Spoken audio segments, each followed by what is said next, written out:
Now, the announcement that R&B, Chivenor and Norton Manor Camp will stay open has been welcomed by communities and politicians there. However, a big investment was thought to be coming to Plymouth with the creation of a Royal Marine super base, and news that that is not happening has caused controversy.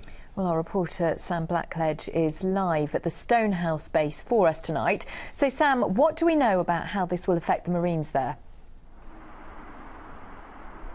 Well, 3 years ago, the government announced the closure of the Stonehouse Barracks, which is known as the spiritual home of the Royal Marines, saying the accommodation here is outdated and no longer fit for purpose. And the trade-off for this was the promise of a new super base, bringing together Marines across the region to a new centre here in Plymouth.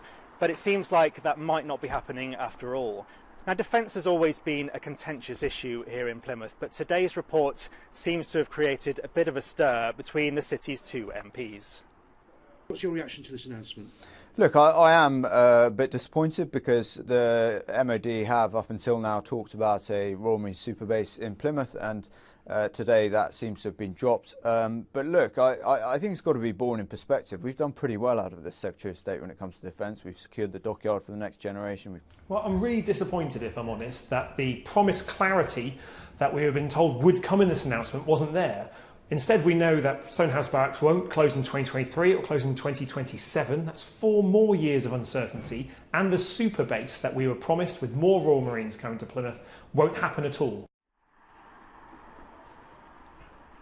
Well, what we do know tonight is that this building behind me won't close in 2023 as first planned. Its life will be extended by another 4 years, at which point commandos here will move out to another base somewhere in the Plymouth area. Well, of course, it's only a week since we saw Prince Harry visiting Royal Marines up the road at Bickley, telling them what an honour it is to wear the famous green beret and wishing them long and successful careers. So it's clear the Royal Marines still have a big role to play here in the West Country, but it also seems like months of uncertainty over their bases has really resulted in nothing changing. Sam Blackledge live at